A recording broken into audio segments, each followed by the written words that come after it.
All right, let me call us to order. Recording in progress. If you could please stand if you're able and join us for the Pledge of Allegiance.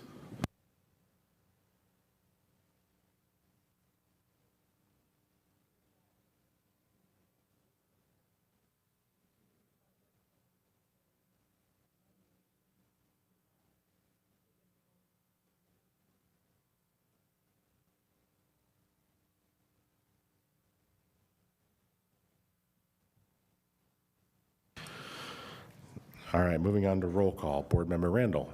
Present. Board Member Rial. Here. Board Member Barraza. Present. Vice Chair Bernal Morales. Virtually present. And I'm here as well.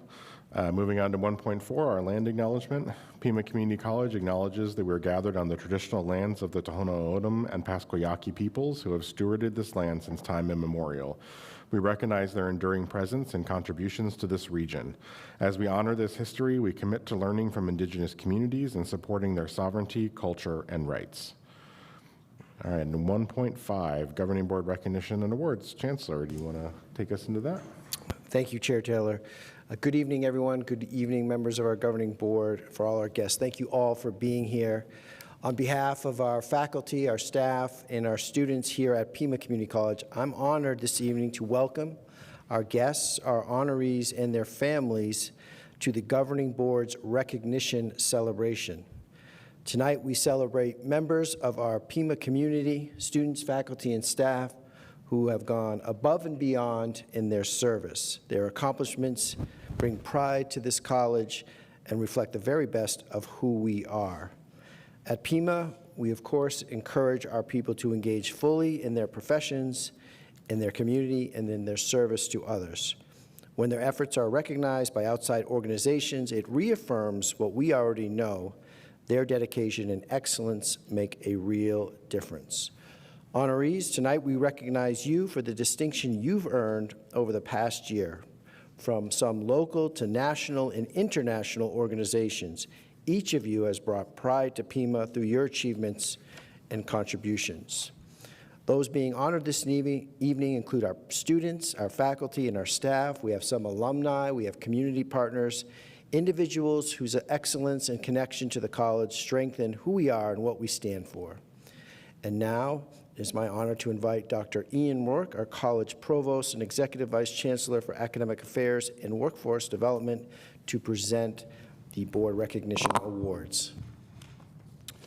Thank you, Chancellor. Good evening, Governing Board, Chancellor, faculty, staff, administrators, and guests, especially the guests who are here to watch award recipients. We will introduce this year's honorees by groups: students, community, and employees. We will announce their achievement as we call their names. Honorees who are unable to be with us this evening will receive their certificates by mail. As your name is read, honorees, please come forward to receive your certificate of recognition and stand to the side until the entire group in the category has received their awards. Once your group photograph has been taken with the board and the chancellor, we ask that you return to your seats until all of our honorees have received their certificates. I invite Chancellor Nasty and the governing board members present to come forward to congratulate these exemplary employees, students, and our community partners.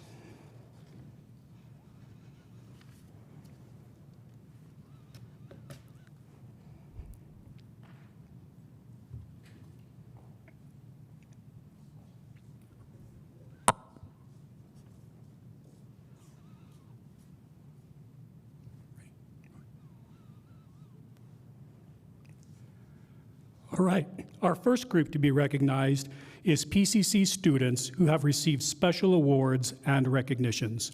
We will call the students' names in the groups so that we can frame their photographs according to the type of reward or honor they received. First, Faith Moses, recipient of the Student Employee of the Year Award for the Diversity and Inclusion category through the National Student Employment Association, or NSEA. Okay.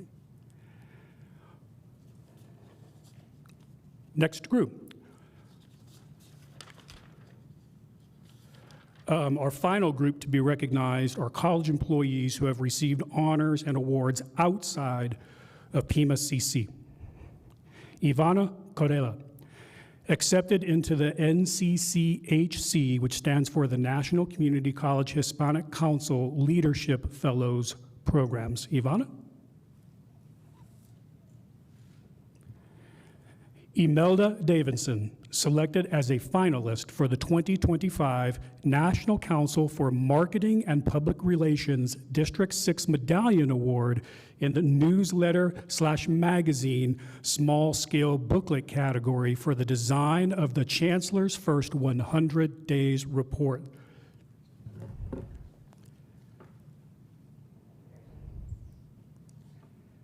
Helen O'Brien, published in the Anthropological Papers of the University of Arizona Press for the monograph Hohokam Specialized Land Use along the Cañada del Oro excavations at the Rooney Ranch site.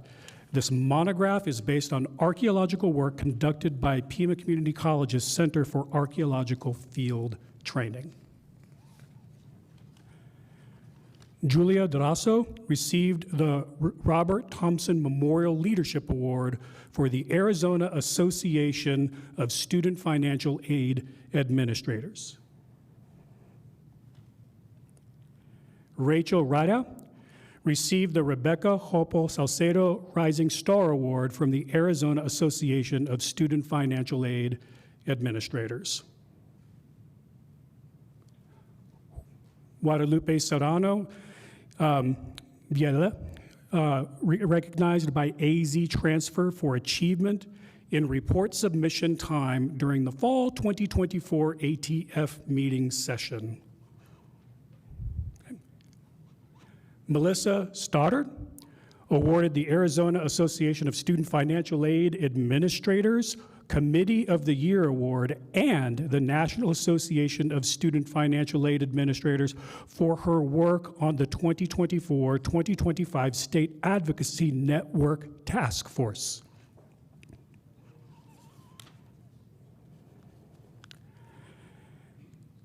Jennifer Madrid, selected as the Arizona Community College Leadership Academy Fellow. And Maria Rodriguez, selected as the Arizona Community College Leadership Academy Fellow.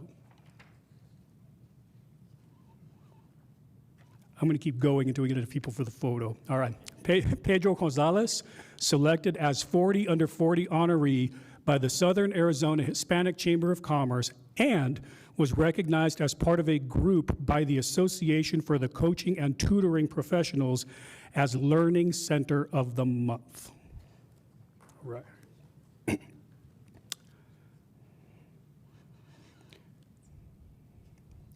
All right.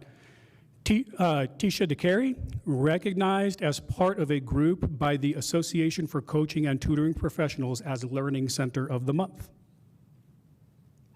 Francisco Lizaragua, recognized as part of the ACT, or Arizona Association for Coaching and Tutoring Professionals, as Learning Center of the Month.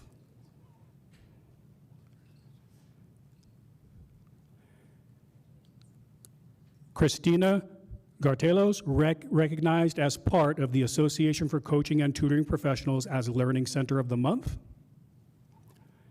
And, I know he's here, David Parker, awarded the University Risk Management and Insurance Association Designated Risk Manager, or DRM, Award for 2025.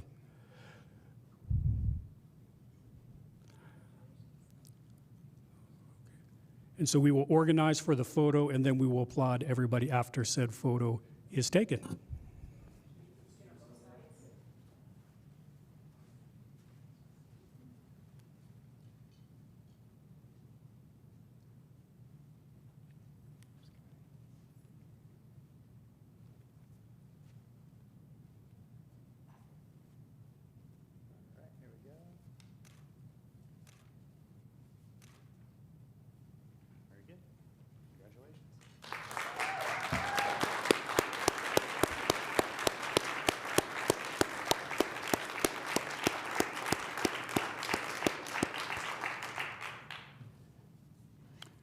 Congratulations again to all, and as soon as we are seated, I will return it back to Dr. Nassi. Dr. Nassi.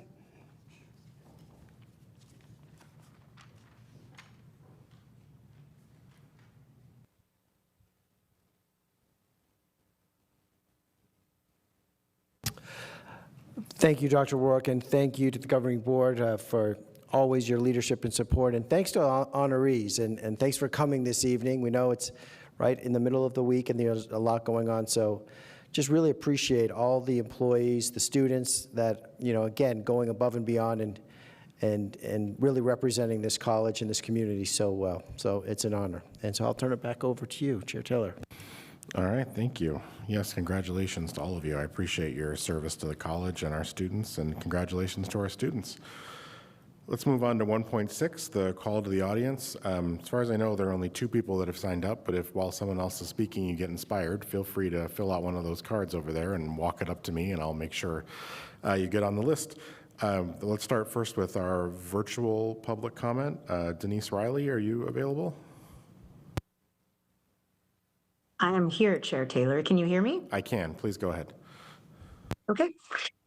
Thank you. Good evening, Board Chair Taylor, Chancellor Nassi, esteemed members of the board, colleagues, and guests.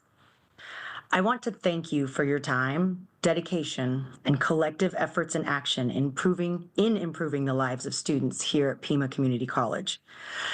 Leadership begins at the top, and you and our Chancellor and Provost are setting the bar high. You are truly shaping a culture of excellence at Pima Community College. There is a seismic shift happening at the college. I can feel it. The energy, leadership, and high expectations are moving us to new heights. As a proud educator of 26 years and soon to be past president, I will continue to advocate for the betterment of students and education, or students and faculty. I've been around in education long enough to see what's taking place. I look forward to the continued academic support from the Provost leadership team, and I hope that faculty can count on your high-level support in improving internal systems of the college that benefit students and faculty. Now, as you can see from my background, I'm proudly supporting the Pima women's basketball team. I am currently coming to you virtually from Port Huron, Michigan. I can see Canada right there outside my hotel room, with this women's basketball team as they were invited to an exclusive invitational here in Michigan. So our nationally ranked women's basketball team, based on their performance last year, is number 4 in the nation, and they're competing with the top 8 teams in the nation at this classic. These young ladies are doing a remarkable job representing PCC on such a large-scale stage, and that goes for all the student athletes. Today we had study table sessions where students were doing academic work, and I believe at the last study session I recall the mention of retention and persistence, as well as board member Riel mentioning GPA of student athletes. So 3.7 GPA was 3.7 was the cumulative GPA of the women's basketball team last year, and the expectation is always a 3.0. Advisors have prepared them for the path that keeps them engaged and on track to graduate. Faculty have provided these young women and athletes with learning environments that foster their learning and prepares them for university studies. Coaches, athletic teams, the trainers just have done a phenomenal job, and here I am privileged to witness it and to be accompanying this group. I hope we can count on the board administrators to continue to provide the means to ensure support systems to nurture our students. And I'm hoping that the support systems that these athletes are getting, the high-touch support from advisors at the college and faculty at the college, can be implemented for all students at Pima Community College. As I sign out in my last public comment as your Faculty Senate President, I would like to say thank you. Thank you for your tireless efforts. Thank you for representing Pima Community College so well. And I hope that you wish the women's basketball team good luck at Pima Community College on the large-scale stage that we're in now. Thank you. Thank you. Michaela Hayes.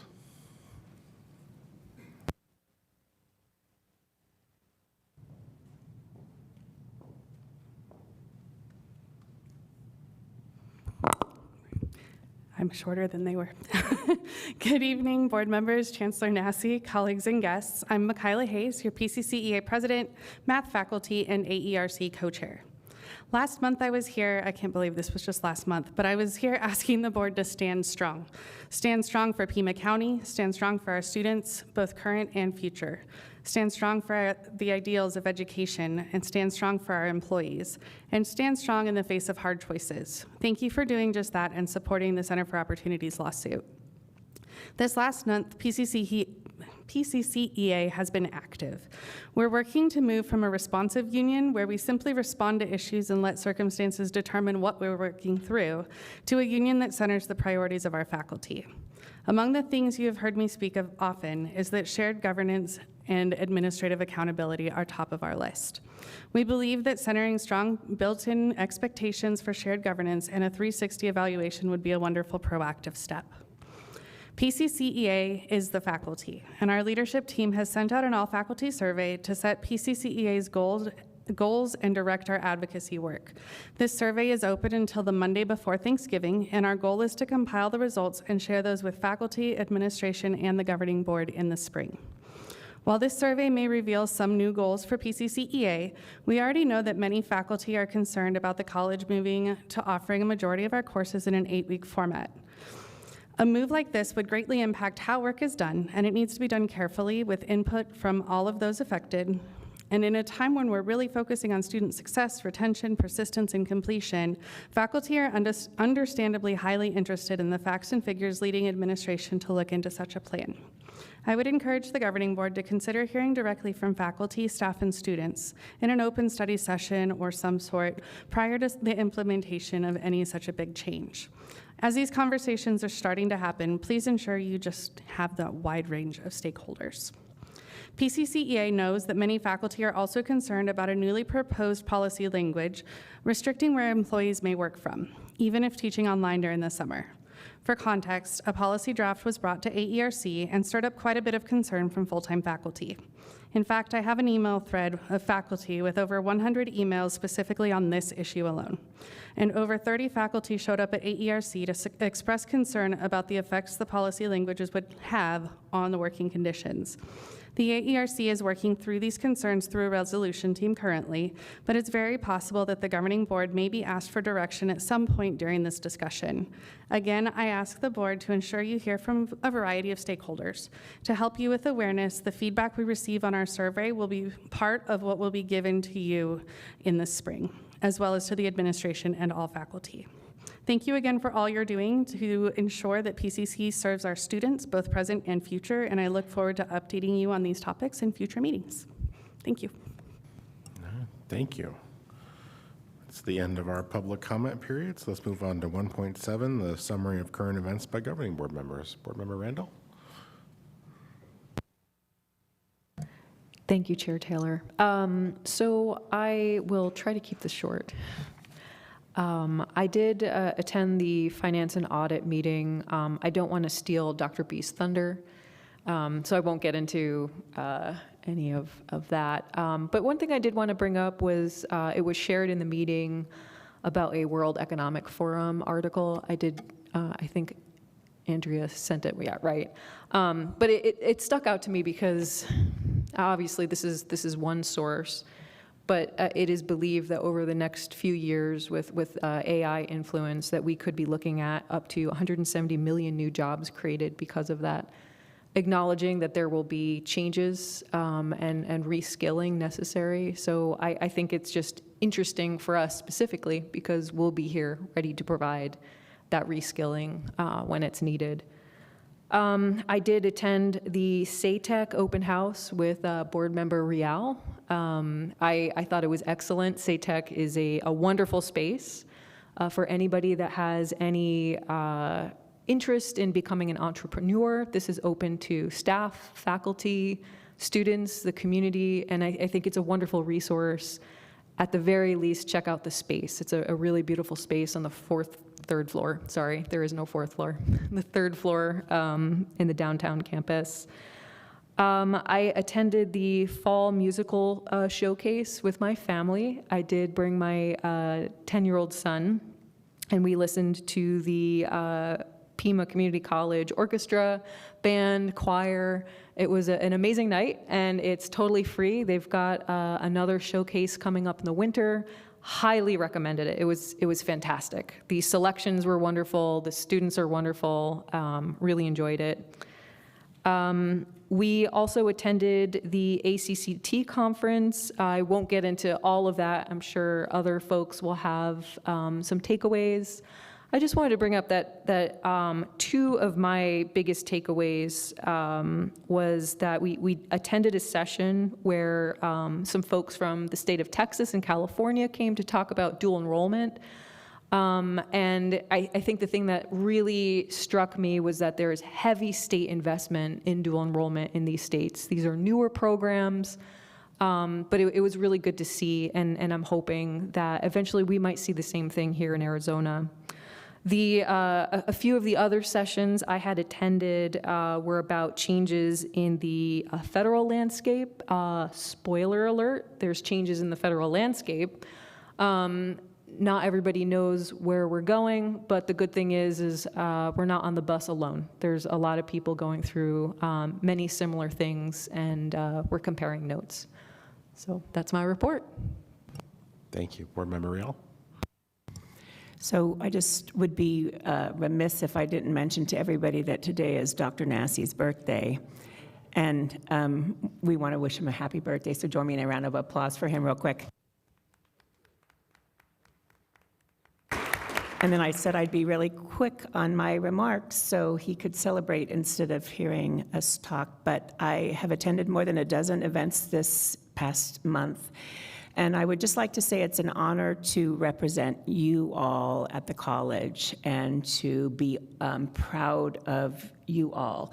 The things that you do day in and day out to make education possible for the students in Southern Arizona is very impressive.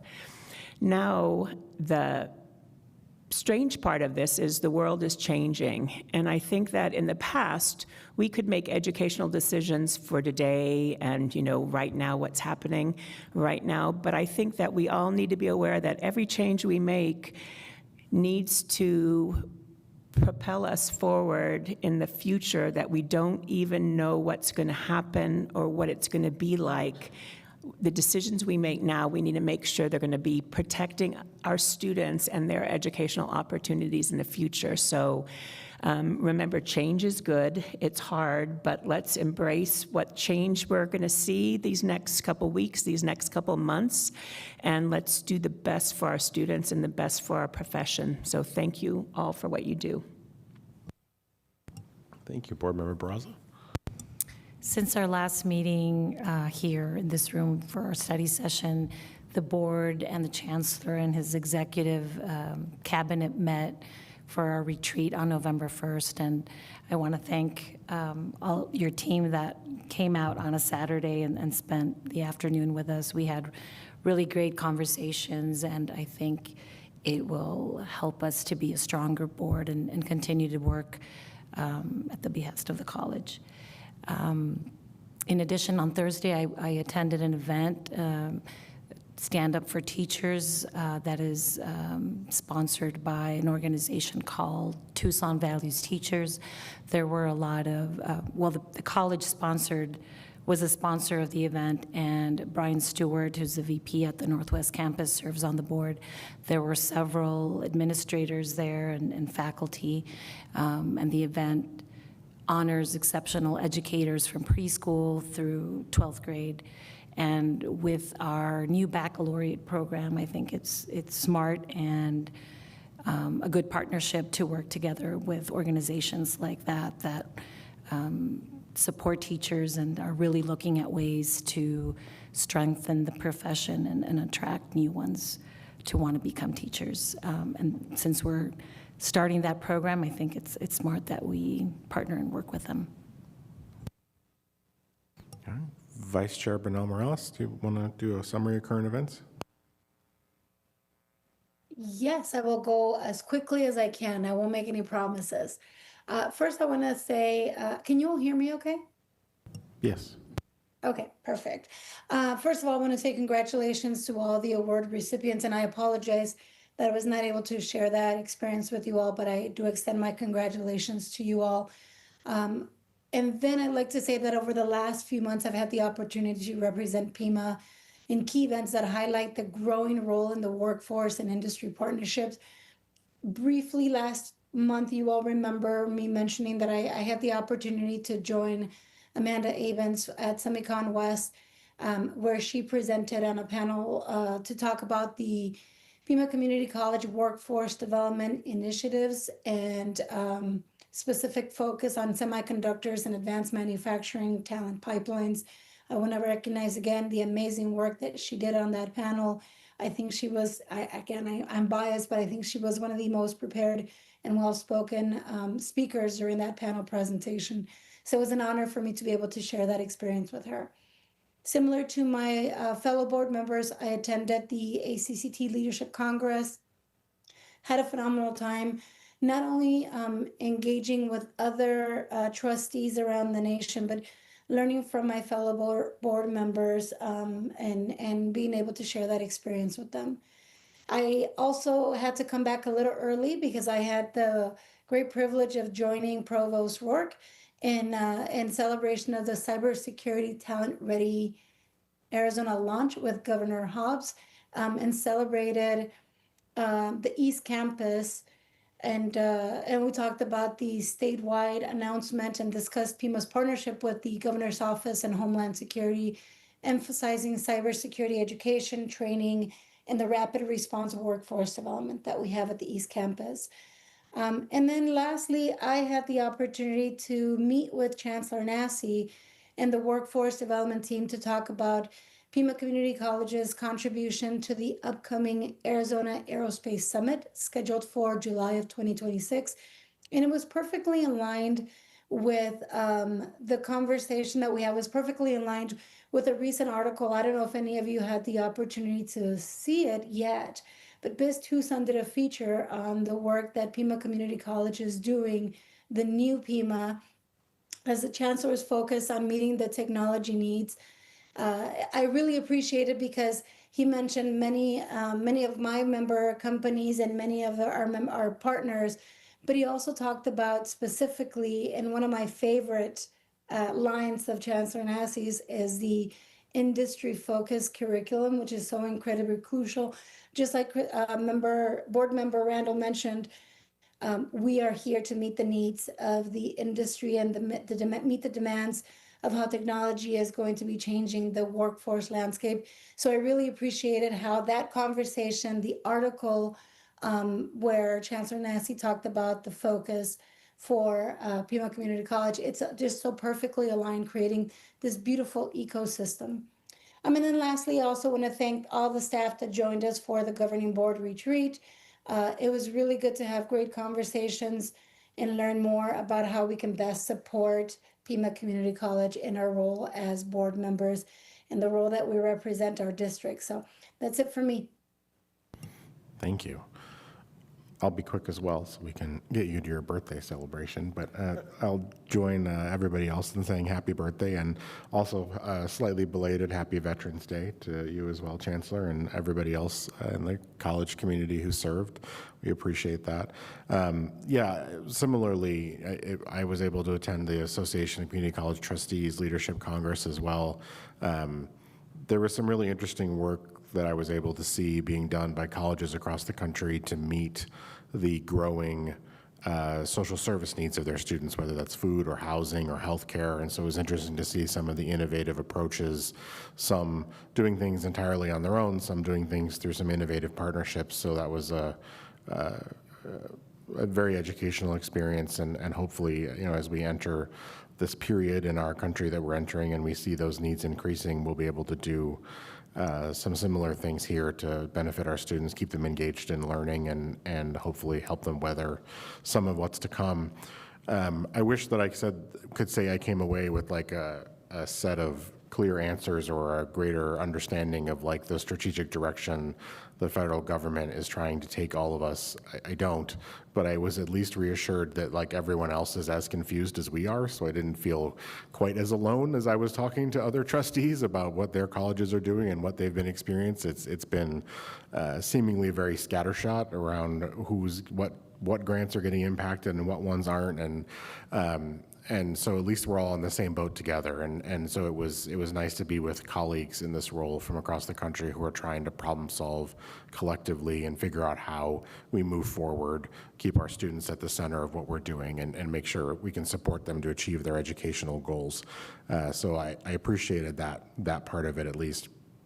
And also, I'll just end with, this is the last regular board meeting of the year. We have one more study session, which I will not be able to attend. I have a personal family conflict, but Vice Chair Bernal Morales is going to lead the meeting in my place, so thank you to you. But also just wanted to say, since this is the last time I'll be up here and see all of you until the new year, so certainly happy Thanksgiving.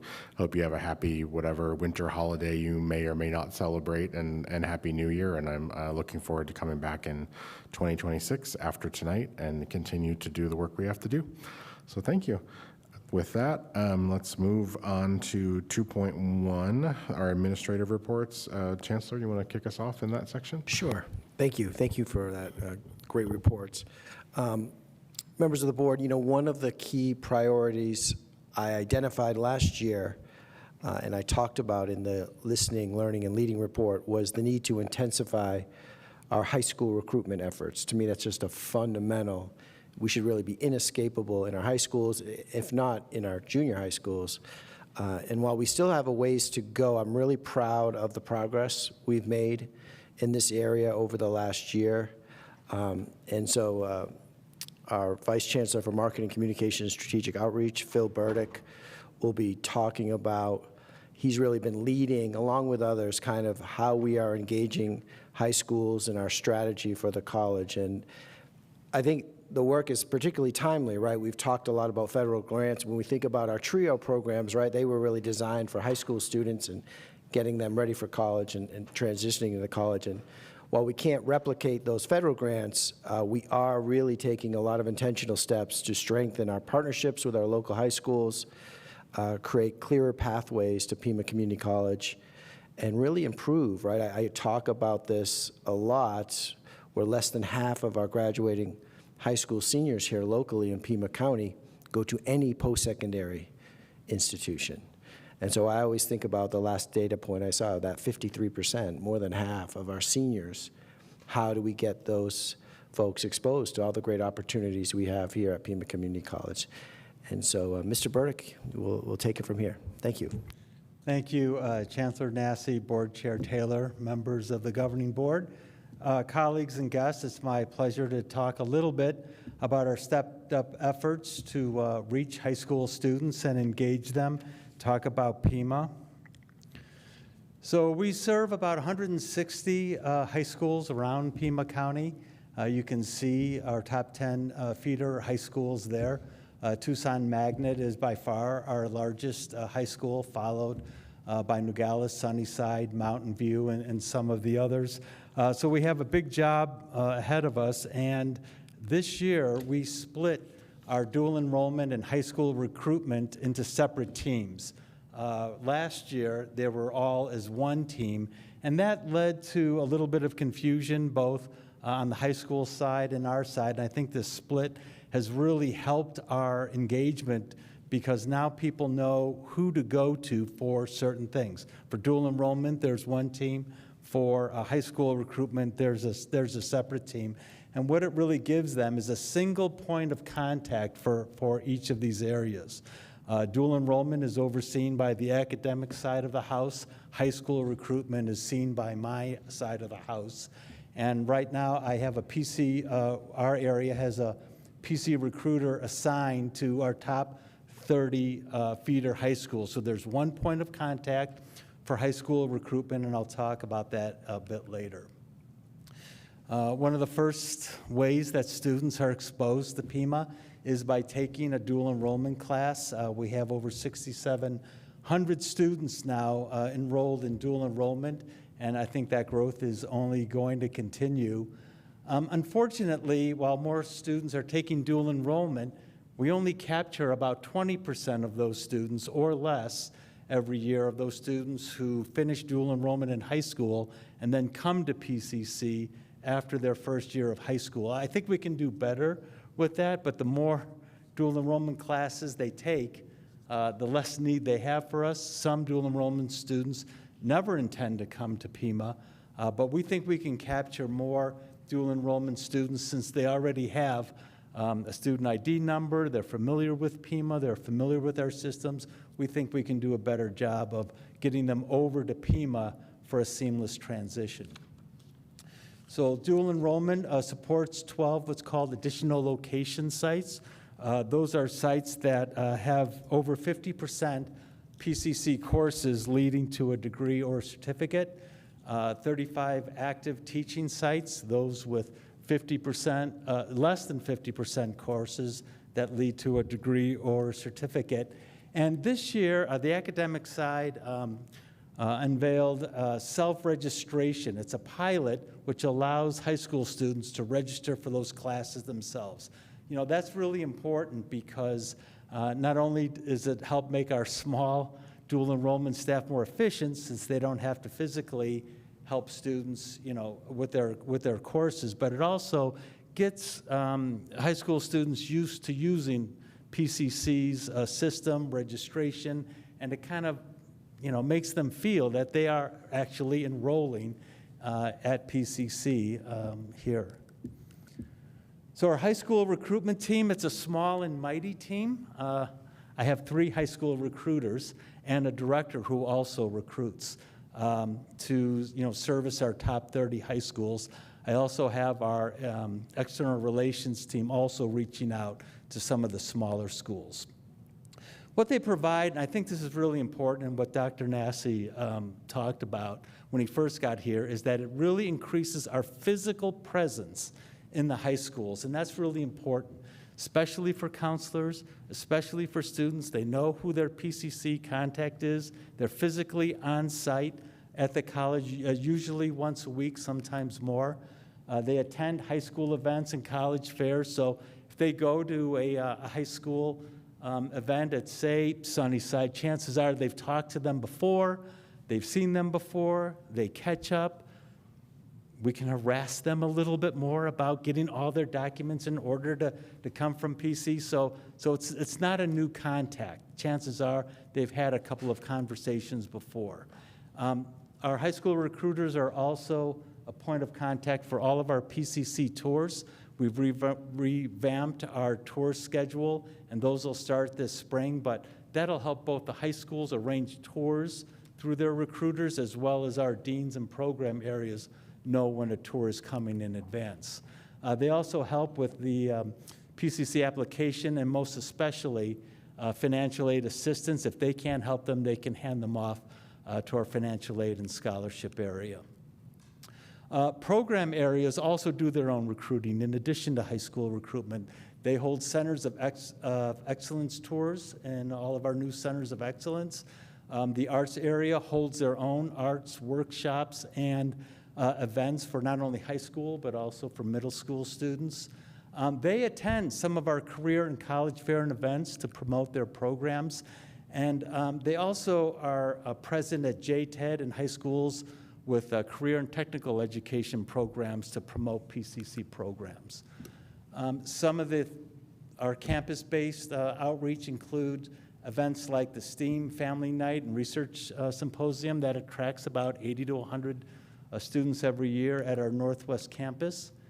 And we also have some partnerships on the academic side, including concurrent enrollment partnerships with Vail and Sunnyside. I believe we have over 75 students there this year and have over 500 students since the program began in 2018.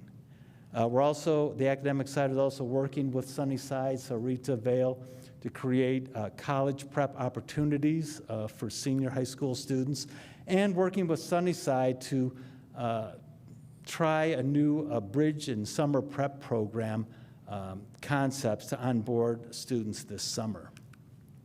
Financial Aid and Scholarships also does their own outreach to students. You can see all of the different activities that they do there.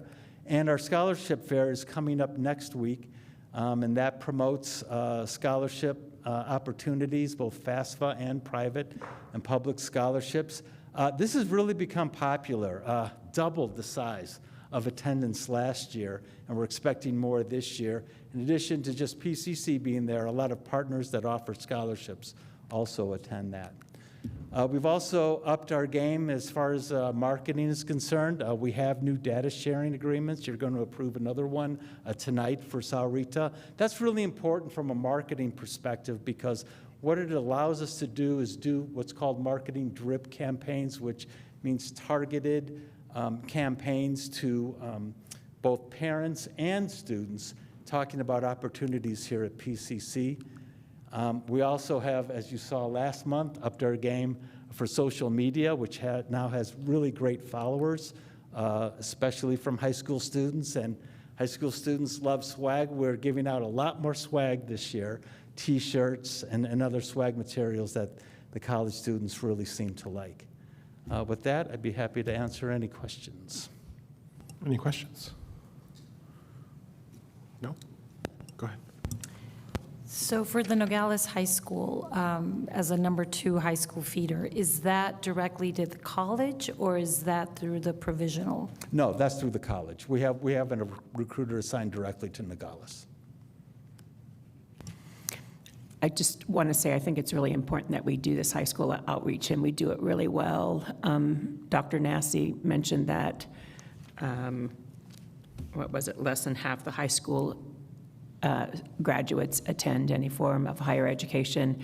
Education for Arizona, their fall newsletter just came out that more than 70% of all jobs will require some sort of degree, certificate, or credential from higher education. So if only 50% of the students are coming to college, that means that those other 50% are going to be vying for 30% of the jobs, and it just seems like a bad place to put themselves. So I applaud you for amping up whatever you can do to make sure high school students, maybe in junior high, and their parents, they know also the opportunities at the college. Thank you. Yeah, and you raise a good point. We would love to get into the middle schools because that's where they really, really start thinking about college, especially the parents. If I had more staff, I'd love to get into those middle schools and start the college conversation so that by the time they get to high school, it doesn't seem so intimidating, not only to students, but especially their parents. So I noticed somewhere in our agenda tonight, there's internships, or that's not the right word, but maybe we need to do some internships in your office too. Get students who are interested in marketing and all that kind of stuff and have them help us out, possibly. Would love to get high school students into our office, absolutely. Any other questions? Yeah, Board Member Braza. You mentioned that the campus recruiters are arranging the tours. Is there, if somebody just walks into a campus and they want a tour, how can they get a tour? Yes, smaller tours, those tours that are not part of our top 30 feeder schools go through Student Affairs. There's a form that they fill out, it goes to Student Affairs, and then they arrange those smaller tours. But if there's a walk-in, do we provide tours for somebody that just walks in and wants to take a look? Might be a Student Affairs question, maybe Irene or someone in Student Affairs can answer that, but generally they have to do those in advance so that they know what program, what they're interested in, and then they can make those arrangements to make sure that they can meet whatever program area that they're interested in. There's people there to talk about those areas. Thank you. Any other questions or comments? No, I just conclude with a comment. Then I just want to say, thank you, Phil and Chancellor, for your leadership. I know the sort of revamping of our high school outreach started long before we were grappling with the trio situation that we were in. And none of this replaces Upward Bound in terms of what it was doing exactly, but I am reassured that, the college has other programs that can help students that are interested in coming to Pima with some similar things that Upward Bound used to do in terms of helping them with their financial aid, with getting engaged, navigating the application, making sure what their offerings are, get them ready to be able to engage with us. So I'm glad that effort, again, I think that effort started before we knew about TRIO, but now I think it's even more critical that these programs are successful, and I'm really excited about the direction that they're headed. So thank you both. I appreciate it. Thank you. All right. Chancellor, is there something you wanted to add before we moved on, or do you want to introduce Dr. Richmond in the next part? Yeah, I'll go ahead and introduce Dr. Richmond, sure. Dr. Richmond. Yeah, so I'd like to introduce, you all know Dr. Nick Richmond, who's our Vice Chancellor for Institutional Research, Planning, and Effectiveness. And while I have the microphone here, thank her for her and her team's work in the entire strategic planning process, including the Futures Conference and all that goes into that. And we're talking about recruitment in the last presentation. A big part of our work and our mission here at the college is the opportunity created through our degrees and our certificate programs. And so thinking a lot about what happens to our graduates once they leave Pima Community College is really a big measure of success. You talk about the jobs needing requirements, AI being a part of it. And so thinking about how we measure what happens post-completion, if you will, those students who earn a degree or credential, is really important for us. And so this is a new initiative. It provides, I think, powerful insight into our story. And we're really proud to release this new graduate employment dashboard that you will see this evening. This has been developed in collaboration with the Arizona Office of Economic Opportunity. I can tell you lots of colleges do not have this kind of data at the ready. They have different versions of it. So this is great. And again, congratulations, Dr. Richmond, to your team for this interactive tool that really offers a really comprehensive look at wage and employment outcomes for Pima graduates by program, award type, and year of graduation. And it's one data point, right? Of course, it's one dashboard, but really helpful. So we're happy to show it to you this evening. Good evening. Chair Taylor, members of the board, Chancellor Nassi, colleagues and guests. It's my pleasure to be here this evening to share with you the new graduate employment dashboard. As Chancellor Nassi mentioned, one of the key measures of success for us as a community college is how well we're preparing students for the next step in their career. Now, that could be transfer, and we've had access to data on student transfers for a long time. So we've long been able to study whether our students are successful when they go to the University of Arizona or another institution. But a significant gap that the college has faced since at least 17 years when I joined the institution is a lack of access to employment data. And that's really a critical measure for us. And it's very exciting. We are thrilled within the STAR team to be able to announce to the college community we now have access to those data. This is thanks to the work of a lot of people. I have a number of members of the STAR team here. I'd particularly like to mention Dr. Özlem Katira, who's been the lead for this project for the institution, and team members Christopher Hall and Dr. Ann Martin, who've really done all of the work leading us to where we are today. I would also like to thank the board. You may not realize this, but over the course of the last 3 or 4 years, you have approved multiple agreements that we've needed to work through to get us to the point where we could get access to these data. So thank you for taking the time to consider those and approve those so we could move forward. So, getting ourselves from the goal of having employment data to actually having functioning data that we can use as a college has involved multiple steps, multiple organizations, and particularly our partners of the Office of Economic Opportunity. I'd like to thank Faris Ramadan and his team, who've been instrumental in helping bring the wage data together into a centralized database that we could then enter our information into so we could access those data for our students. Through this work, we now have access to workforce outcomes for the students who've graduated from Pima Community College. We can use those insights in a number of ways, program review, for example, and strategic planning. I would like to stress, before we see any of the data, that this is new information. This is hot off the press. We only released this dashboard within the last few weeks. So we're new to these data. We're exploring them and understanding how we can use these most effectively. But now we have them, those substantive conversations can begin.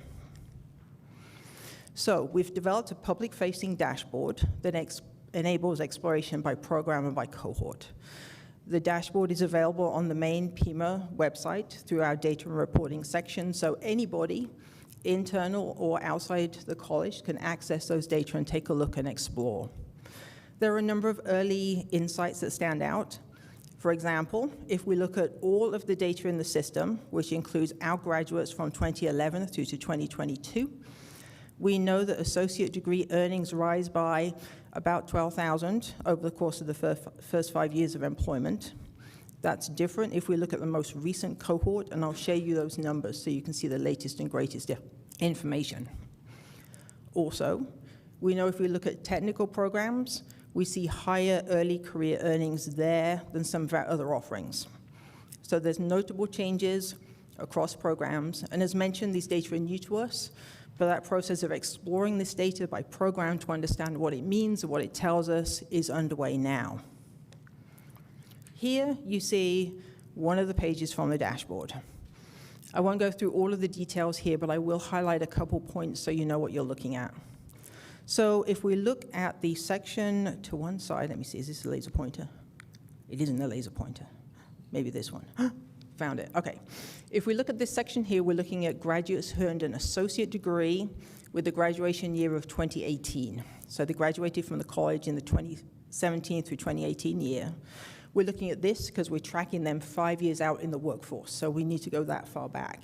We have graduate data through to 2022 in the dashboard, so we can look at one-year outcomes more recently than this. Now, if we look at this population, 1 year after graduation, 78% of them are participating in the labor market. That means they had some kind of earnings in one of the 4 quarters immediately after the summer when they graduated from the institution. Now, we can then go further, and we can say that of that population who are participating in the labor market, 61% are earning above the poverty rate. Now, there's a difference between these two groups. For this second population, they need to show earnings in all 4 of the quarters after graduation. If they only have earnings in, say, 2 or 3 of those quarters, they are not counted in this number. Also, an important caveat around these data. The wage data are from the Arizona Department of Economic Security, and it only includes those people employed by companies that pay unemployment insurance. If an individual is self-employed, they will not be reflected in this number. And it's Arizona data only. So this doesn't mean when we look at the 61% here, that 39% of our graduates are below the poverty level, but it tells us that they may be out of state, they may have begun their job partway through the year. There are different contexts, and that's why we need to analyze the data and understand what it's really telling us. Now, in that first year, the median wage for this population is $32,900 per year. For comparison, if we look at the average median wage earnings for anyone aged 25 and over who's high school diploma only, their average within Arizona is $30,000 a year. So we see here our associate degree earners are higher than that in their first year post-graduation. And if we track this cohort over for 5 years, we see the labor market participation is down a little bit, but the percent of employed graduates from those participating in the labor market is now up to 80%. And the median wage has risen to $53,500 a year, which is a very notable increase over the course of 5 years. Now, in this case, we're looking at associate degree earners. We also have certificate data here. And then as we advance through the dashboard, we can start looking at additional deeper sets of information, for example, by program area, to kind of unpack in detail and track cohorts by program to see what's happening to them. Here is an example for the nursing program. Could have picked any program. They are all posted. With the exception of any data point for which there's less than 10 graduates, those are suppressed for confidentiality reasons. Everything else is included within the dashboard, all programs. So here we see for nursing that about 85% of graduates are employed, And then we can see how their earnings are increasing over time. Initially, about 55,000, increasing to about 68,000 by the 5th year post-graduation. This is just an example to give you a feel for how the data looks. As we move forward from here, the college is beginning to work to connect these data to different key areas of the institution, for example, program review. So these data can help us inform our understanding of the progress of our students and what happens to them when they leave the institution. Again, as noted by Chancellor Nassy, this is one data point. There are, of course, other data points that are important as we assess our programs, as we understand how good a job the institution is doing at meeting the needs of our students. But this is a critical gap that we've had for a very long time. And now we have these workforce data. It means that we can start having a different kind of conversation in terms of program outcomes that we couldn't have before. So we're very excited to bring these data to the college. I thank again Dr. Kachira and her team for bringing us to this point. And with that, I would be happy to take any questions. Brenda Miranda. Chair Taylor, I have a question for you.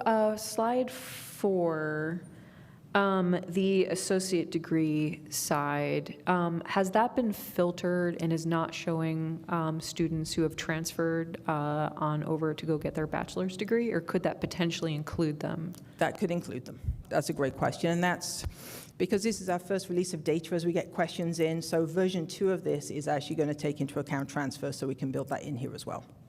But great question, thank you. Thank you very much, and this is impressive. I'm really jazzed about this, so thank you so much, and to your team as well. Thank you. Any other questions or comments? No. I've had a chance to play around on the website with it too, and yeah, thank you to you and your team. It is really fantastic data, and I hope others will look at it, especially students, when they're thinking about, what degree or certificate they might pursue, so they can get some idea of what their beginning earnings or future earnings might look like as they're thinking about how they want to support themselves or their families, and that's not just students coming out of high school, but maybe older learners or adult learners who are looking to change careers and want to change their position in life. I think having access to information like this is critical for that kind of decision making. So, and not only for our evaluation, but for people evaluating us and whether they want to attend here and whether it's worth their time and money to get a degree. So thank you. I really appreciate it. Thank you. All right. I think Dr. B is up next. Do you want to say anything in introduction? Not as much, but yes, Dr. B, as you know, we've had lots of activity around our federal grants this past year. And so we've kind of included this as a standing item for the board to just update the board on where we are with grants, and Dr. B is going to take us through that this evening. Good evening, Chairperson Taylor, members of the board, Chancellor Nassy, colleagues and guests. I'm here tonight, as Dr. Nassy just mentioned, to give an update, brief update on where we're at with our federal grants. I'm going to spend a little bit of time updating you and recapping where we're at with TRIO, though we've had a number of presentations already related to the TRIO grants, and then spend a bit more time talking about the news that we've received more recently related to the Hispanic Serving Institution grants. We have a Title III and a Title V grant, and I'll talk a little bit more in detail about those, and then talk a little bit about the next steps going forward in the future. So again, to quickly recap the TRIO grants, coming into this year, we had 10 pre-existing TRIO grants. There were 5 upward bound grants. And there were 5 grants that are 3 of which are student support services. I should say there were 6 upward bound grants, but 1 upward bound grant for veterans and talent search. That the upward bound grants that we were notified that were not going to be continued were the ones listed on the left side of this page. The 5 TRIO grants on the right side of the page were the ones that are continuing this year. So in the case of the left-hand side, we had grants that had upcoming expenditure allowances that would have been about $3.2 million that were canceled, which is terribly unfortunate. We'll talk a little bit about that. And then the 5 continuing grants total about $1.6 million in the upcoming year for those 3 or 5 programs that are identified there. Okay, moving on to what is now the unfortunate news to present to the board, which is that we had 2 title grants, the first of which is a Title III grant at East Campus for STEM and IT. So it's cybersecurity training, developing the infrastructure for that training, and then planning for those programs. The grant originally was a 5-year grant from 21 to 2026. The total grant was initially $4.7 million. We received notice of non-continuation on October 1st. And the remainder of that grant going forward would have been $876,000. What we're planning to do, and we're in the process of, we've actually already filed the no cost extension. So that enables you to spend funds that you had currently available through the time frame of where we're at. And then gives you the allowance of that money to spend forward to keep the grant going, to do as much as you can to finish up the objectives of that grant and to close it out. And so that totals $649,000. We're expecting to receive that allowance to do that no cost extension. But with the government shutdown, that process has been delayed. So we're in the process, the programmatic folks are in the process of identifying how to best go forward with that program and do the best we can to close out and finish up that grant. The Title V grant that we also received notification of non-continuation that came a couple days prior. So that was also end of September, early October. This one was more in the middle of the grant. So the amount of the future award that was lost due to the non-continuation notice was $1.8 million of the $3 million grant. So that's unfortunate. We had a lot of good plans for that grant, a lot of good things we were going to do in terms of really developing and improving our online support for our online learners. So right now we have submitted a request for no cost extension for $260,000. That one actually has been funded already, so that we're in a little bit better shape in terms of knowing having certainty. Although with both of these, we're pretty confident that with these title grants that we'll receive total no cost extension for these programs. If there's a question. Oh, thought I heard something. No. Okay, now going forward with the trios, as was mentioned earlier, we are involved in a lawsuit with the Centers of Opportunity for those trio grants, so we'll keep posted on those. And continuing the programming for those 5 remaining awards, and then looking to see what opportunities the administration may put out new grant opportunities, and we'll have to keep track and tabs on what kinds of opportunities may come forward, though we're not too optimistic about those particular grant types. In terms of the title grants, as I mentioned, we're awaiting response for our no cost extension awards, and then if approved, which again we're expecting to be approved, it will be winding down those programs. There are some things, those programs were set up to really develop the college for the future, so we will have to go through those programs and identify what kinds of services that are being supported by the grant and what kind of opportunities we need to continue to do going forward, and the programmatic folks are working on that going forward. So with that, I will end that. That's the update of where we're at. Unfortunately, it's not good news. We'll keep you all posted once the government, it looks like the shutdown may be ending in the near future. And then I suspect that there will still be a delay as there's a backlog of work. So we may not hear immediately about those no cost extensions, but again, we're fairly confident we will receive those. And with that, I'll ask if the board has any questions. Thank you, Dr. B. Any questions from anyone? No? All right. I don't see any questions. That ends 2.1, unless Chancellor, there was something else you wanted to add? Nope, you're good. All right, let's move on to 2.2, reports by representatives to the board. Welcome to our new student representative, David Rojo. David, is there anything you want to add beyond what was in your written report? I have my written report. Can I have a moment to? Sure, go ahead. All right. So good afternoon. My name is David Rojo. I'm student senator representing the downtown campus. I also serve as Board of Governors representative. First, I'd like to apologize for missing my last meeting in October. I was in Washington, D.C. attending the ASGA, the American Student Government Association Conference. As student senator, my ultimate goal is to effectively represent the concerns of my constituents at the downtown campus and to be a strong voice for all students at Pima Community College. My first project goal is to help build a stronger club community at Pima by increasing awareness and support for student organization. Right now, there are very few active clubs, and Student Life currently has $0 in its treasury to help launch and sustain them. And that's an issue I want to address by exploring ways to cut costs in other areas without raising tuition. Right now, there is no incentive for students to start and maintain clubs because they end up having to pay everything out of pocket. My second goal is to work with my colleague, Student Senator Adrian Corona, to challenge the college system to reevaluate degree requirements and remove classes that are not directly relevant to students' majors.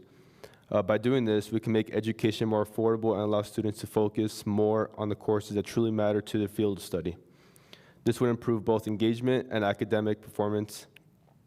We could work towards creating a more effective and affordable education across the state of Arizona. Now to address some of the concerns and comments reported to me directly from the students of Pima Community College. These are all from a survey I sent out to students, and I'd like to share a few of their comments. When I asked students if they had the power to improve Pima or anything about the downtown campus, what would it be? Here are a few of their answers. Having access to better spaces with equipment to facilitate hands-on experience with STEM-related subjects. Open the bookstore for coffee at 7 a.m. when classes start. Open the bookstore longer. Make progress easier to acquire for maker space for clubs. Heavily promote clubs and getting involved on campus. Quiet and comfortable study areas where students can focus or relax between classes. More events and programs that bring students together, like study groups, tutoring sessions, and wellness activities. The next question I asked is, what is something Pima is doing a very good job at right now, and what could they do to improve your learning experience? And the first one, they said, I wish internships were more actively promoted. Provide discount for some students who really need it. I met someone who was at the welding program, and he said he was taking one class every year because that's all he could afford. Some welding certificates are rather short, but still, one class a year is very atrocious. I wasn't, and this is a comment from a student, I wasn't informed about last-minute professor and schedule change, so I suggest Pima sent confirmation emails before classes to avoid confusion. The next question I asked is, what is something Pima Community College is doing well? And they said, being welcoming, great job at having the cafeteria/activity center, great for people looking for education in trades. Pretty sure they have classes for like free demos for students for welding, which is pretty cool. Professors are understanding of students' needs and actively trying to help students with issues if they need help with other personal matters, home or classwork or scheduling. Now, I asked students to rate how safe they feel at the downtown campus, with the average rating being 8.5 out of 10. And here are the explanations for the ratings. Always a police warning about downtown campus. I'm more scared of getting arrested than being harmed. Midday isn't an issue, but early mornings and night, people are seen walking around the area and may not be sound of mind. Notice it's well lit up in campus, which I personally find very important for safety. Could use more lighting. I feel pretty safe only when I get alerts around the campus, when stuff is happening with police, when I start getting concerns and feel unsafe. The last question I asked the students is, if you could have your voice heard at the Board of Governors meeting, what would you say? And what is something you would like me to address? And the first one they said, The safety of the campus needs to be improved. Water filters and shade of areas.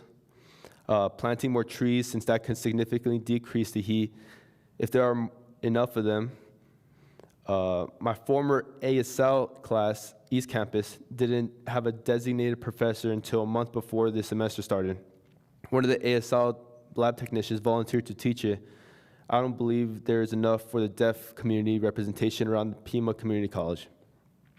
More internship opportunities for students and all majors, so to give students experience before stepping into the career field. Thank you. Any questions? Thank you. Any questions from the board? No? Thank you very much. We appreciate it. All right, moving on to the faculty report with Rita Lennon. Is there anything you want to add for your written report? I do have a couple of additions. I'm so sorry. Happy birthday, Chancellor Nassy. I will try to be quick in my report, I promise. I did want to say that this is my last governing board representative meeting with you all, and we will have Sarah Kirchhoff, who will be coming in next semester with you.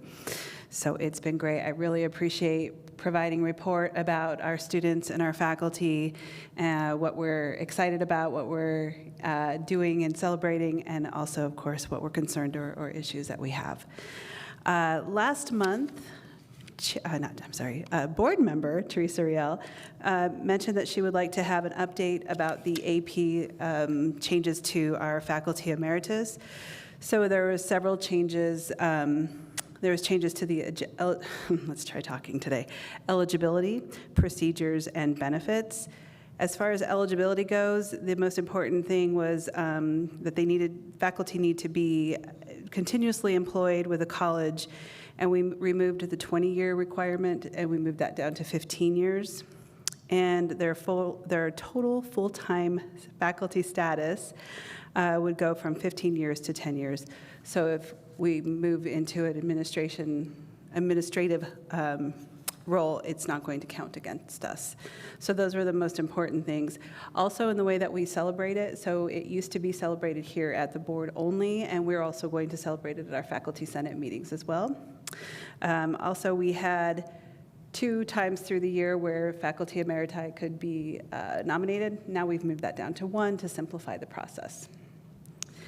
I also wanted to bring up something that happened earlier this week. So it's Wednesday, so we just had, and it was a holiday. So I discovered this on Tuesday, which was yesterday. But rather than going through the report that I was going to provide, I'd like to shift gears and let you all know that there's been some changes in the way that we address issues around here. I've been here for 13 years. I know other faculty members who've been here longer, and it was always that faculty would raise a concern or an issue, and it would kind of go years before we would address the issue. And I really want to thank our provost and our other members who came together today. So I raised this concern yesterday via email, and we already had the meeting on the books, but we talked about it in this meeting, and we made a commitment to make some changes. It really just boils down to any kind of change that happens to, any kind of shift in technology, any kind of change like that is going to impact our students and our faculty at some level. And so we really just need to be considered when those considerations or when those changes are being made. So I think that, I don't want to sign off, but I think that ends my report. Thank you. Thank you. Any questions? No, not hearing any. Thank you. We appreciate it, and thank you for the time you spent with us. Good luck on probably something that's far more fun on board meeting days that you'll be doing than hanging out with us into the future. Let's move on to the adjunct faculty report with Sean Mendoza. Sean, is there anything you want to add beyond your written report? Just something really quick. Let's see. Good evening, Chair Taylor, Chancellor Nassy, members of the board, and honored guests. With the holidays fast approaching and many in our community facing economic challenges, I want to remind students and adjunct faculty that the ARC food pantry at the downtown campus is available to support you. By presenting your student ID or A number, you may receive 1 food bag distribution per week at the downtown campus or East Campus Distribution Center. If you'd like more information about this and other resources available to you, please visit the Health, Wellness, and Safety page on the college website. I'd like to thank college administration and the board for helping make this valuable resource available to those in need during this holiday season. Lastly, happy birthday, Chancellor Nassy, and a happiest of holidays to all. This ends my report. Thank you, Sean. Any questions?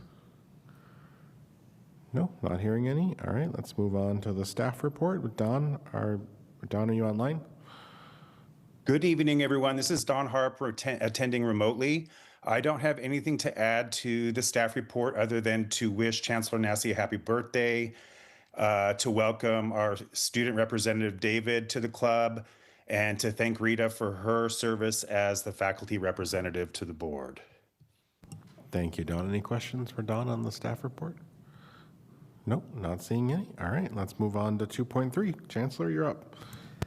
Thank you, Mr. Chair, Madam Vice Chair, members of the board, faculty, staff, students. Thank you for all the birthday wishes. I didn't plan to have the board on my birthday, but maybe it's something we can try to adjust the schedule. I really appreciate that. A couple of things, and before I begin my report, I want to respond to Dr. Barraza. I want to make sure there's clarification on the tours question that you had, so I want to use this time. So we do the best we can with a walk-in tour. So if you walk in and say, hey, I want to go on a tour, we try our best. We have to coordinate. So if you want a tour of a center of excellence, right, we'd have to just make sure there's not classes in there. So it's easier for us to set up ahead of time. So it's not an automatic that you would get a tour, but we certainly would work with the team to schedule a tour. By the way, we do tours for all the new student orientations. Obviously, that's part of the orientation. So I just wanted to make sure we were clear on that point. So since our last board meeting, it was October 8th, so I feel like it's been 10 years since we've had our last board meeting, but a lot's happened in between in that time. First, I just always want to thank and recognize our governing board. Yes, they come to the board meetings, but they're participating, as you heard in their reports, in a variety of things all the time. This is a volunteer position, and they do a great job. And Rita, you're always welcome to come back to the board meeting. You may not be sitting up here, but you can still come every month to join us. And thank you for your service and your leadership and on this. We had the Pima Heroes Award event. It was the first one at Pima Community College. I want to thank the board. The board served as judges for that. For those that don't know, the Pima Heroes Award really recognizes service, so students doing service projects beyond what they're doing in the classroom or for their program. They're just on their own doing things. This recognized them, so my sincerest appreciation to the board, to Paul Brown, the events team, the foundation, our donors, Tom Feeney and Carmen Bermudez, for really making this recognition possible of students just doing amazing things, remarkable things on their own, no one asking them to, in the community. We were also really proud to host the Arizona Community College Administrators Conference. So this is administration from around the state of Arizona. We hosted that conference, and it was led by Dr. Suzanne Deschardin, who's hiding up there. Thank you, Suzanne, and her great work in putting that together. I will also share, unrelated, unscripted part of the Chancellor's report here is, you may have heard there was a tragic incident in Tucson a couple nights ago at the McDonald's on the west side, right? Someone was shot and killed in the McDonald's. It just so happened that our men's soccer team, they were there in the restaurant and of course witnessed that really unfortunate incident, obviously very traumatic. They were kept there till 3 in the morning to take statements, a traumatic situation. They're going on the road for a tournament. Dr. Deschardin, on the day off, Veterans Day, met with the team, met with the coach, provided counseling services, and made sure that they had the support and resources they needed in dealing with that situation. Just want to recognize her and give her a round of applause.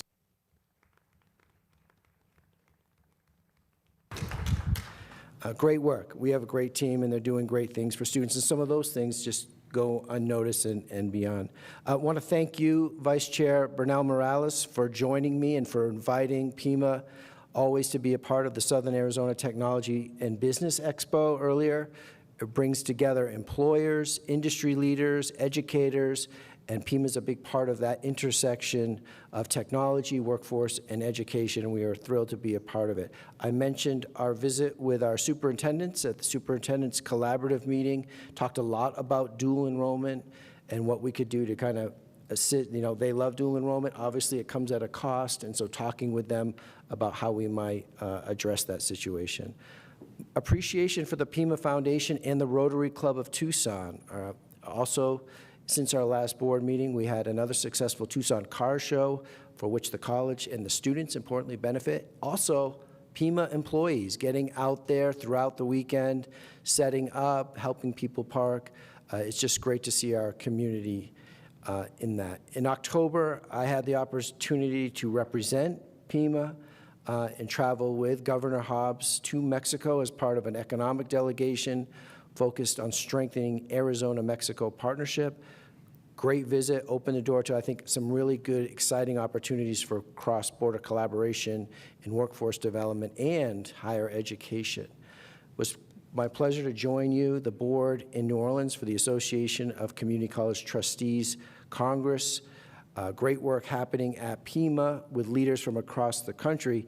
What I didn't hear recognized was that our board chair served on a national panel that was exceptionally well received, and I just want to commend the board for just outstanding representation of Pima's leadership.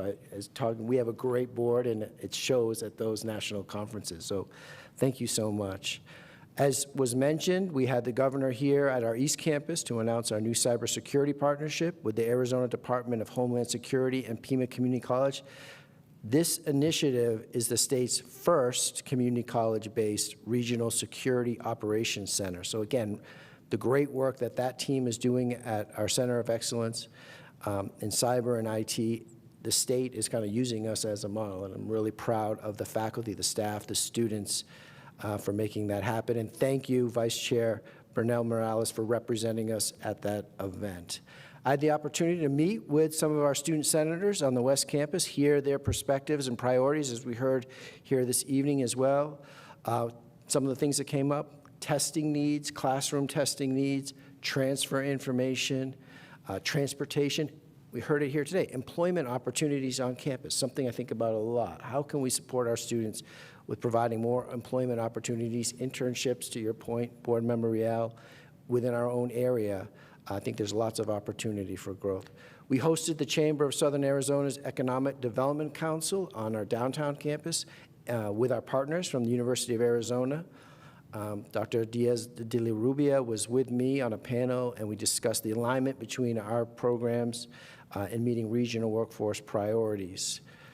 Excellent work at the Governing Board retreat. Thank you again for coming in on a Saturday and making that and taking time to do that. We just celebrated Native American Heritage Month at Pima. Of course, every month is Native American Heritage Month at Pima Community College, but we had a great event out at our West Campus, a really meaningful part of Pima's ongoing commitment to serving our community. And you heard, I'm so proud of Denise Riley, our instructor out there for the women's basketball team, who are really just kicking off their season.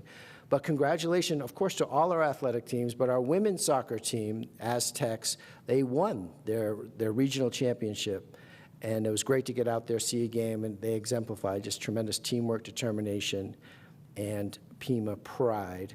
One of the things we're really trying to do is, you know, as I meet with my team in the cabinet, is to make sure we're out at the campuses more often as a cabinet. So the Chancellor's Cabinet met recently on our East Campus, really focusing on collaboration, of course, accountability. And I continue to hold listening, learning, and leading sessions. While that was the theme last year, that doesn't stop, right? We build on that. I was able to hold a listening and learning session at our West Campus for both staff and faculty, and we'll continue to do those and hear from the teams and get out to the campuses. We're excited. We know the bachelor's degree program. We're excited about that opportunity here at Pima. Next week, we will welcome the Higher Learning Commission will be on site, and they will visit us to review our planning for the launch of the bachelor's degree program. So our team is prepared accordingly, and it really will be a milestone moment for Pima Community College as we get that. We are open for spring registration. If anyone's listening out there, please enroll now. It just started on November 10th, I believe, is when registration opened. We have around 4,000 students already registered for the January semester, so we encourage you to enroll or encourage others to enroll. And so great things are happening here at Pima. I want to thank the board again for your leadership, partnership as we continue to adapt, advance, and serve our students together. With that, I'll close. Thank you. Any questions or comments for the Chancellor? Oh, and I have a quick addendum here, critical news. It was also Dr. Work's birthday yesterday, so we want to recognize him. And it is also Dr. Robos Lopez's birthday tomorrow. So I am not the only one. Should congratulate. Happy birthday to all. Do we just hire We've lost by, control like, of the meeting. November birthdays? Like, that's part of the criteria I didn't know about? All right. Well, happy birthday to both of you. Okay, section 3 is information items. So if anyone's interested, please go through that section. Section 4 is the consent agenda. Is there a motion? I move we pass the consent agenda. Is there a second? Second. All right, all those in favor? Aye. Aye. Aye. Aye, that passes unanimously. So let's move into section 5, if I can flip my pages fast enough. There we go. So 5.1, the first action item, this is the Chancellor recommends the Governing Board to authorize the Chancellor or designee to execute an agreement with RBC Capital Markets, LLC for financial advisor services relating to the advice, analysis, review, and possible issuance of a general obligation bond. Is there a motion on the floor? So moved. So moved. Is there a second? Or second. And a second? All right. Any discussion, questions? No? All right. All those in favor? Aye. Aye. Aye. Aye. Aye as well. That passes unanimously.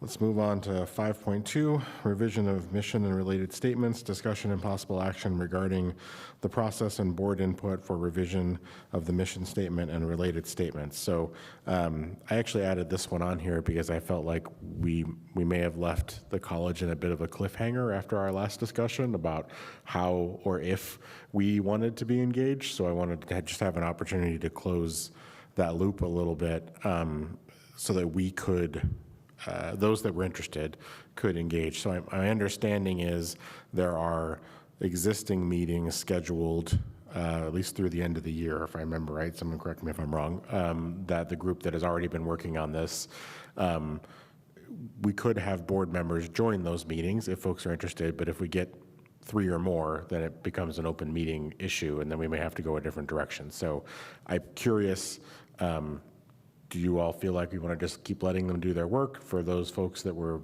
vocal in the last meeting about interested in changes or being part of that process, do you want to join those meetings?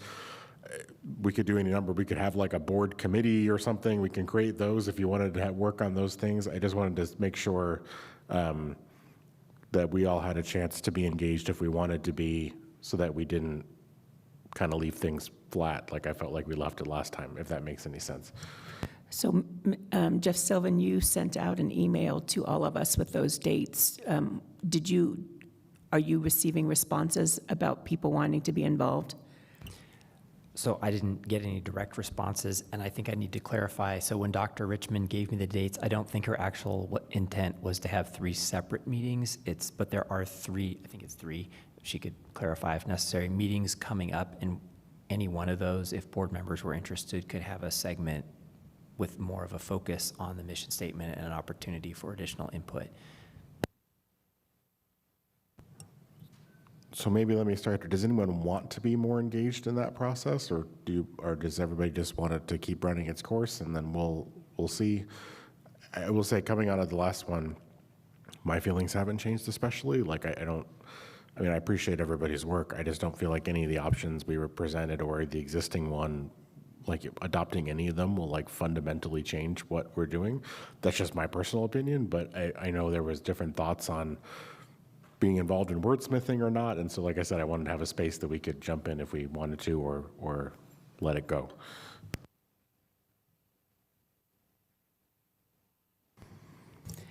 I'm okay too with what the college wants to do.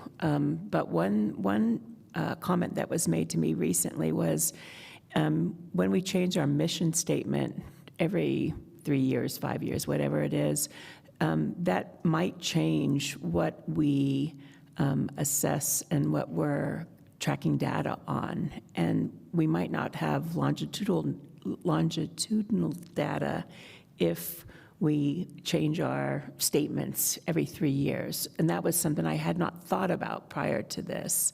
So, as far as keeping what we have, it's not unappealing to me to say, don't work too hard on this because we sort of like what we already have. Okay. Any other thoughts on mission vision? Yeah.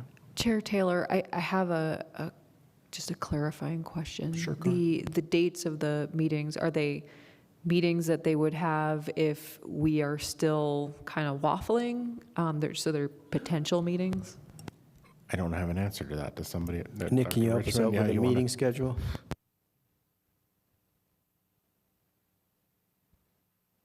They are regularly scheduled meetings of the strategic planning team.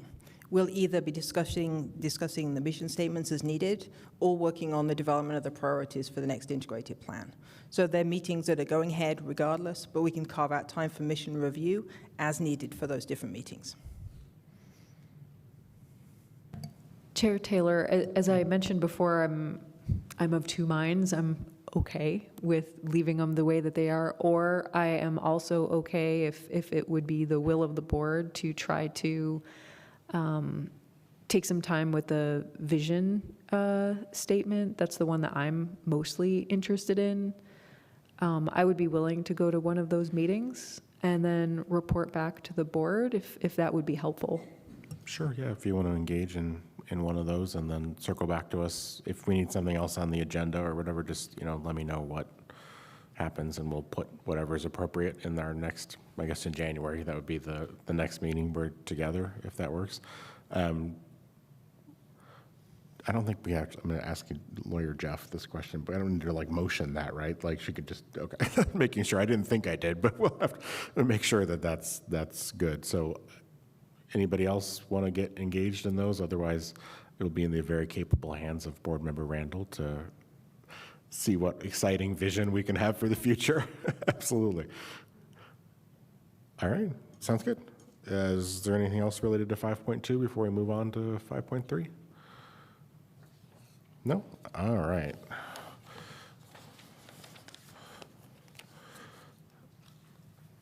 So 5.3 is discussion and possible action concerning the resolution of Division 2 VPCC litigation. The actual wording of it isn't in my thing. Is it attached to the? So there is a recommended action in the board report. Is that not in your version? Yeah, do you have it up? I only have the paper copy, so I don't have the, I can't click on the paper. The chancellor recommends that the governing board authorize the chancellor or his designee and the college legal counsel to finalize and execute a comprehensive resolution agreement and dismissal of all claims related to the disputes arising from the agreement between Pima College and Division II Construction Company for construction services to renovate science laboratories and related spaces on the West Campus in accordance with the proposed terms shared with the board in executive session. So I'm going to say so moved if there's a second. Second. All right, any discussion? No? All right, then let's move forward with the vote. All those in favor, please say aye. Aye. Aye. Aye as well. It passes unanimously. Moving on to section 6, is there any requests for future agenda items? Yeah. I would like to see some motion forward on our college's statement of shared governance, perhaps a board policy. I'm not sure if that's already in the works. I'm not sure where I would find that if it was in the works, but I don't mind working on that if that's something that you'd like to have me do. Yeah. Chancellor, you want to connect with Board Member Real? I don't know if there's internal stuff going on around that, and then we can put it on the agenda at the appropriate time for whenever we need to take action. Okay. Any other future agenda items? And then just all of the lists from 2 months ago. Yes. Thanks. All right. Nope, nothing else? All right, then we've reached the end of the agenda and we will adjourn. Thank you all.